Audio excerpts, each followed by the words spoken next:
Around Dodge City and into territory on west, there's just one way to handle the killers and the spoilers, and that's with a U.S. Marshal and the smell of gun smoke.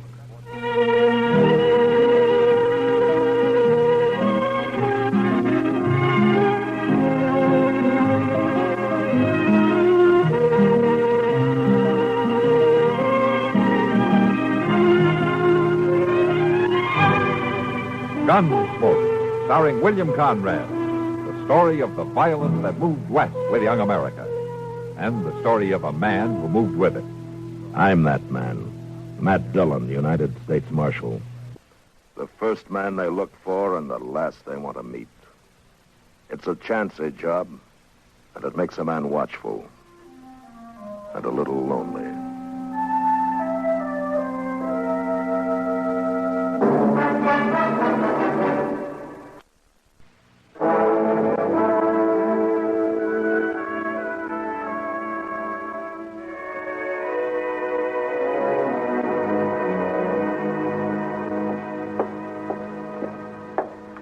More coffee, Marshal?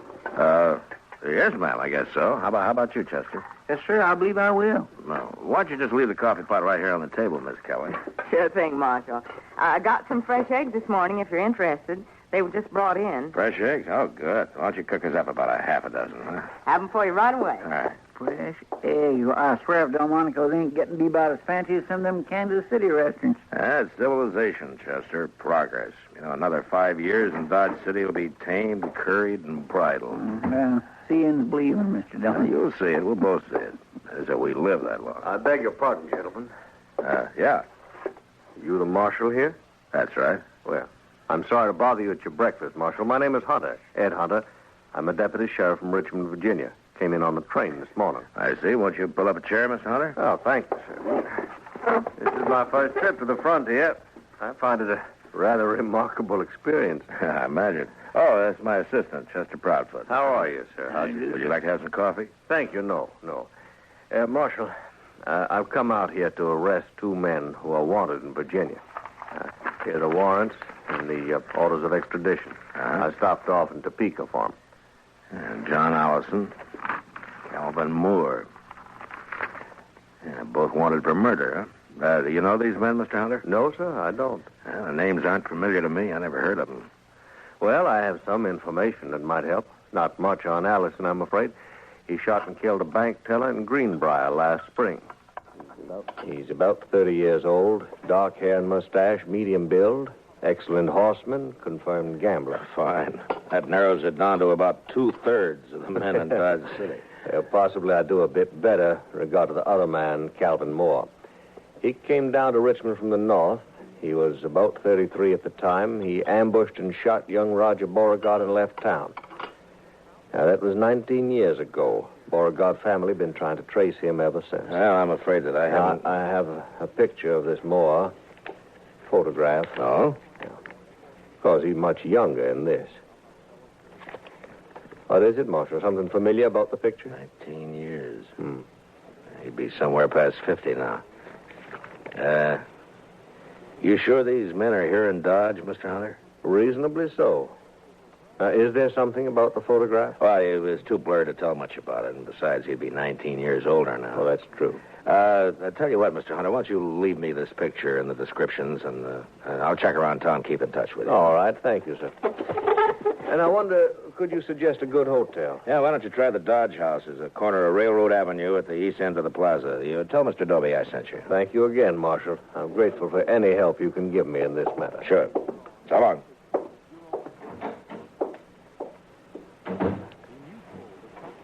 You want to see the photograph, Chester? Yes, sir. Well, Mr. Dillon, that's... Yeah.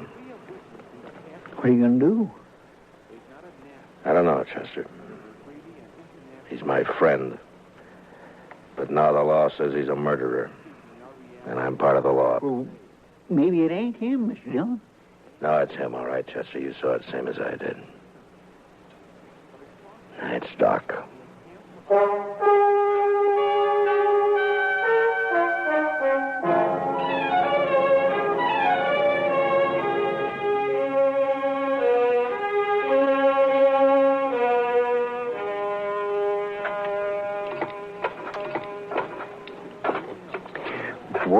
Work.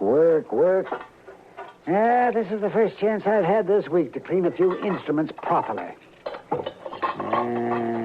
Gunshot wounds. Matt, I'd lay odds I'm the only doctor in the United States who makes 3/4 of his living off a gunshot wound. That's a rough country, Doc. Maybe, you ought to have stayed back east, huh? Broken bones and babies and gunshot wounds.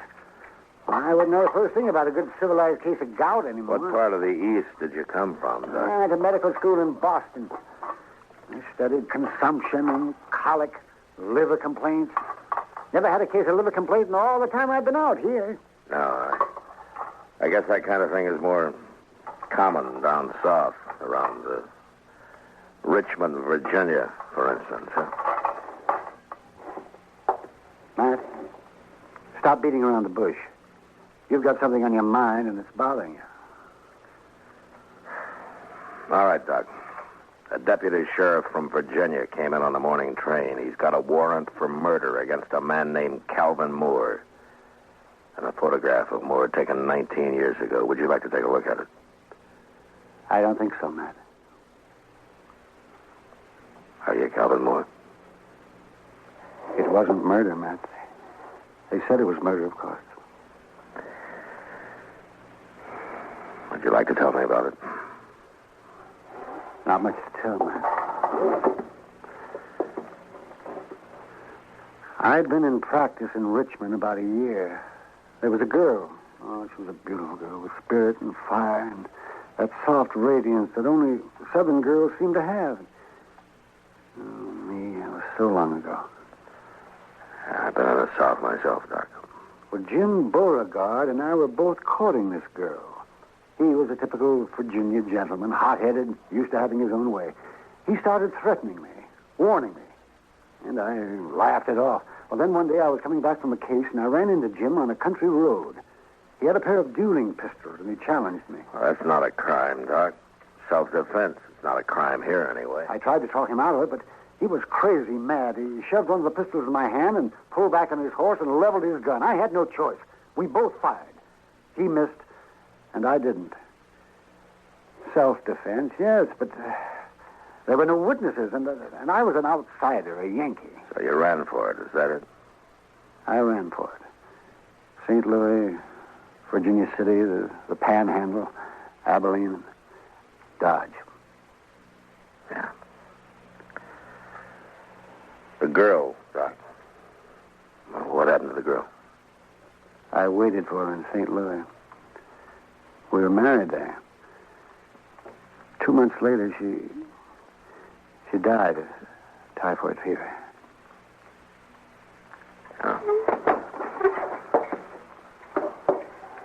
I can't go back there, Matt. I've got no defense. It'd mean prison. I'd rot in prison. I won't go back, Matt. Hunter is here after 2 prisoners, Doc. I got no right to my own rules. Go after one man and keep the other one covered. I've always figured the only kind of law that'd work out here is an honest law. What are you going to do? I don't know, Doc.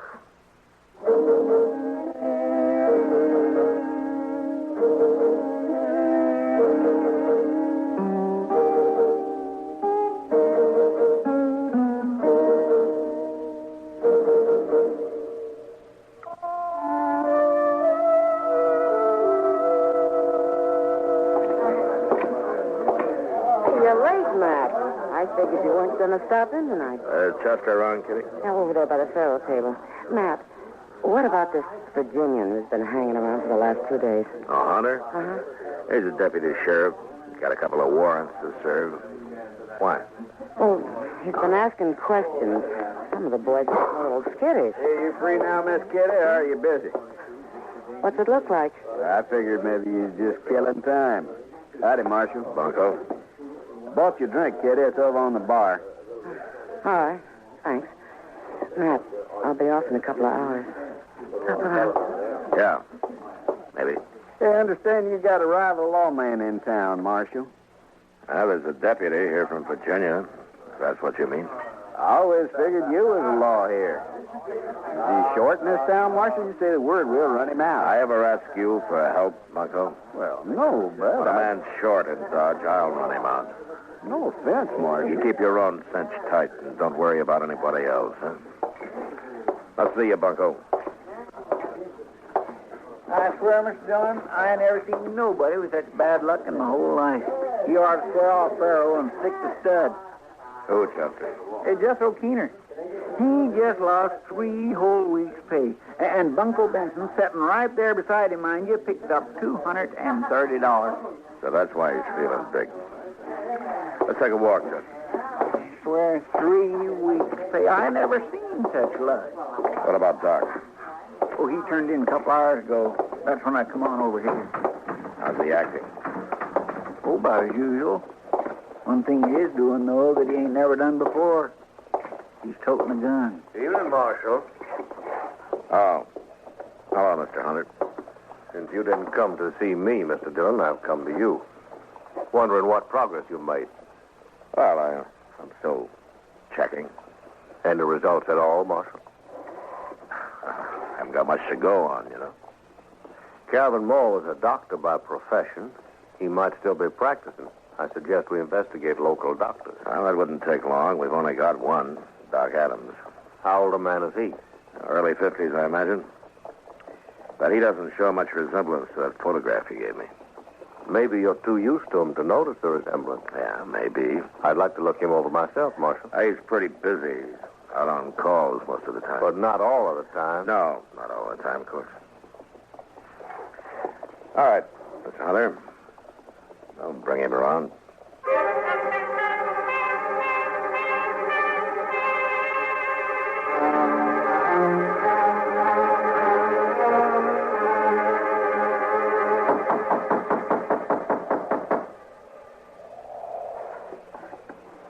Yeah, declare that's funny, Mr. Dillon. Yeah, you should have answered by now. Well, we're wasting our time, Chester. Well, no, he might have got called out on a case. Yeah, I know, but Well, what was... I was across the plaza down toward the Dodge house. Come on, Chester.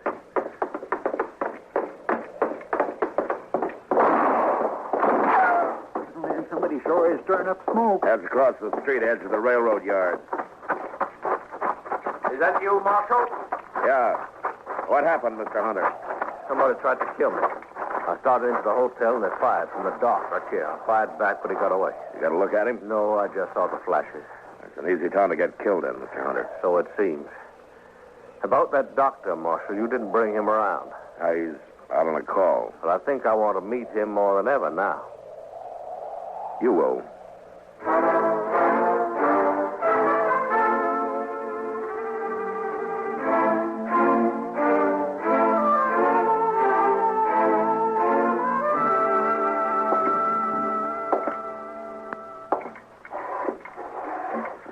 What time is it, Chester? No, man, it's 2:15. I sure do hope we won't have to spend the whole night waiting in here. I don't see how Doc puts up with the smell of all this medicine and stuff. He's used to it, I guess. I suppose a man can get used to anything except dying. Mr. Dillon, you reckon it could have been Doc that fired them shots? Chester. Somebody coming. Come in. Doc, Marshal. Come on in, Bunko. Well, What's the matter with your arm? I got sewed into a barbed wire fence. Here, let's have a look at it, huh? No, it's all right. It's a gunshot wound. Hold it, both of you. Oh. Is that the same gun you tried to kill Hunter with, Bunko? Stay where you are, Marshal. Yeah, about 30 years old, dark hair, mustache, medium build, excellent horseman, confirmed gambler. Wanted for murder, John Allison, alias Bunko Benson. Right, Bunko? He's not taking me back here.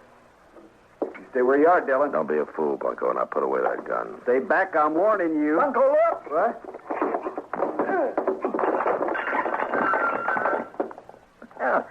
Yeah, that worked pretty slick, didn't it, Mr. Dillon? Yeah, thanks, Chester. All right, let's get him down to the jail, and you can go find Doc. We're going to need him.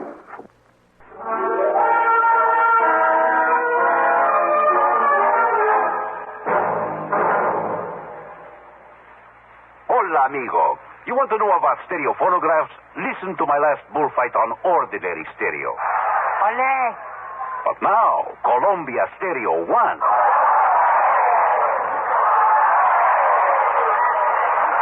There is a corrida de toros, real lifelike, magnifica. There is such a big difference in stereo phonographs. With most, all you get is a couple of speakers shooting in different directions. But with Colombia, hombre, you get fantastic stereo projection. What it does is to send circles of sound sweeping through every inch of a room. You are surrounded with live sound, live feeling, live passion. Hooray! Hooray! How they cheered me. Ask your Columbia phonograph dealer to demonstrate Stereo 1 by Columbia. Prices start as low as $39.95 for portables, $129.95 for consoles. El Picador! Who let that bull out?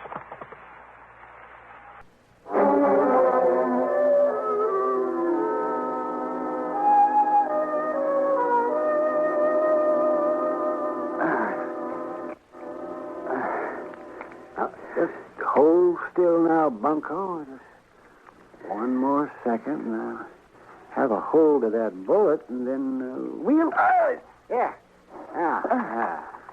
Add that one to your collection, Matt. I'll make Hunter a present of it. Wasn't bad shooting to be firing in the dark at a gun flash. You'll never get me back to Virginia. Now, hold still, Bunko. How do you expect a man to tie a bandage?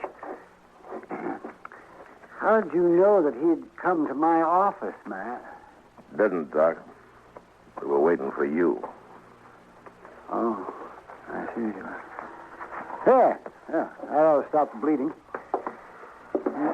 Don't loosen it up now, and you'll live to hang yet. Don't worry about my hanging, Doc. I'll outlive you. Well, in view of the circumstances, I'd say odds are about even. Well, Matt, shall we adjourn to the front office? Yeah, come on. Okay, lock the cell, Chester. Yes, I will.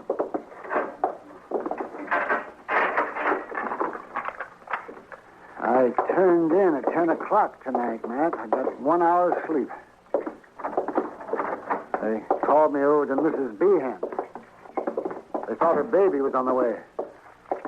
False alarm, of course. Usually is the first time. And I got back and came straight over here. Doc, you were wearing a gun earlier today. What did you do with it? I put it back in the drawer where it belonged. I realized I was acting like a fool. Was that why you were waiting in my office? Somebody tried to kill Hunter, and you thought it was me? I've tried to think of some way out of this. A way out for both of us, Doc. But I got one man under arrest back there now. I can't rightly set myself up as a judge and free the other man. I'd even hoped you'd cut and run for it. You'd get away if you did, because Hunter doesn't know the country. No, I'm too old to run, Matt. What are you going to do? I'm a lawman, Doc. Right or wrong. Well, then, I guess I'm under arrest. No, I didn't say that. Doc Adams here. Oh, there you are. Yeah, what's the trouble? There's a fellow in the railroad yard who was asleep on the track. Drunk, I guess, and they went to switching cars. Well, you better come, Doc. He's awful bad.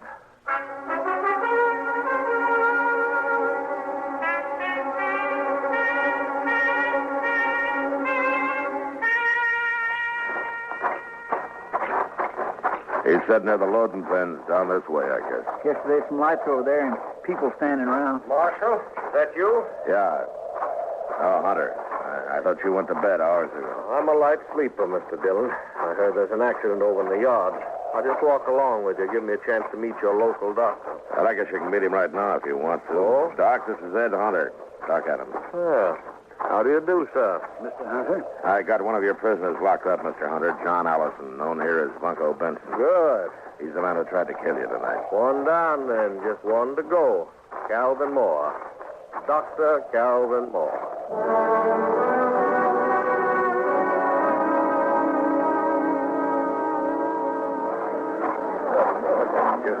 All right, move back, will you, please? Will you let us through here, please? Here, Doctor.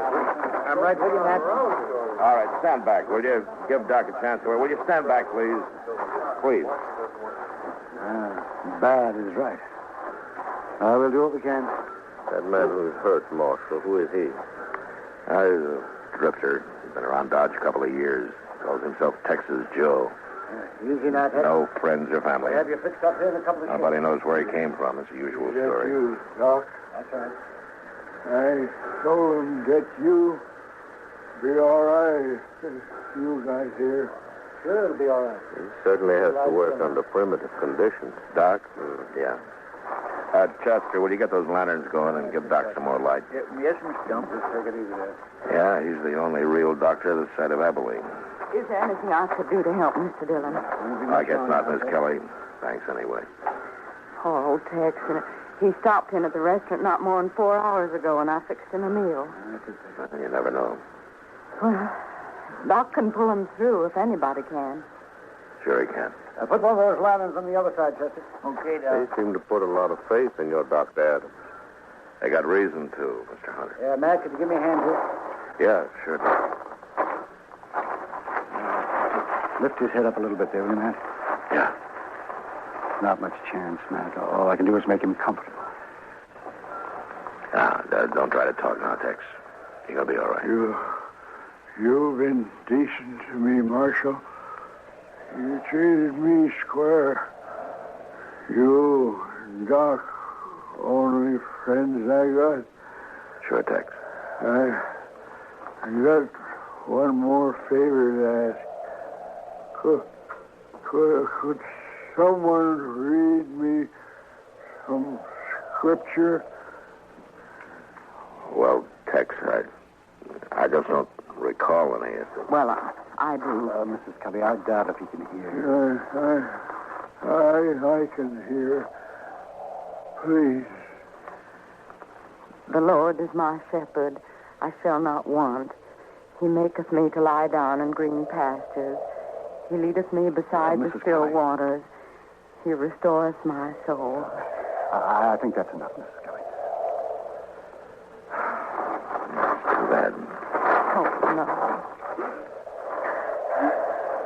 Well, you can't win them all, I guess. No, I can't win them all.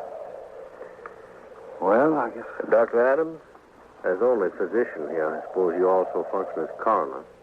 That's right. And this man here, he'll be buried under the name of Texas Joe? Don't worry about it. Boot Hill is full of men buried under nicknames. So crazy. In this country, it's... Doc. Oh, it's Kitty. Doc, I just came from... Oh, Yeah. Doc, I've been sitting up with Mrs. B, and you left too soon. She needs you over there right away. Well, then there wasn't a false alarm. All right, Kitty, I'll be there as quick as I can. Well, as soon as... Well, Kitty, you go on back over and do what you can for her. Doc will be along. all right, Matt, but you better hurry. Well, Mr. Hunter... Well, gentlemen, this seems to have been my lucky night. Both my fugitives located within an hour of each other. Yeah. Well, I guess there's nothing I One can do to safe talk in jail and one of them dead. Or didn't you notice the resemblance, Marshal? Texas Joe here? Obviously, the man in the photograph. I saw it immediately. Well, I hope you'll take all necessary steps to see that he's buried under his real name, Calvin Moore, and his death, of course. Close the case. I'll be leaving for Virginia with my other prisoner tomorrow. leave? Mr. Hunter. Doctor, I'd say this is no time to stand around there talking. You have a patient waiting. This town seems to depend on you. Matt? Well, Doc, you've got work to do. You just make sure it's a boy, huh? Well, I'll do my darndest, Matt. Good night, gentlemen. Good night, Doc.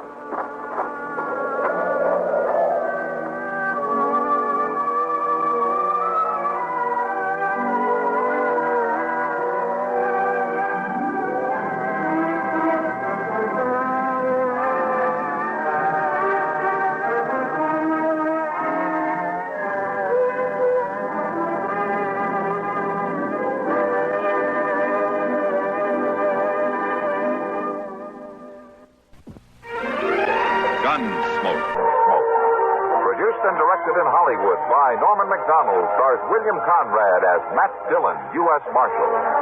The story was specially written for Gunsmoke by Les Crutchfield, with editorial supervision by John Meston.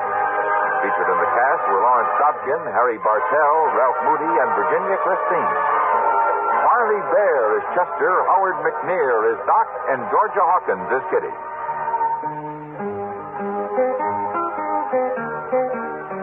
This is George Walsh inviting you to join us again next week when CBS Radio presents another story of the Western frontier. When Matt Dillon, Chester Proudfoot, Doc, and Kitty, together with all the other hard-living citizens of Dodge, will be with you once more.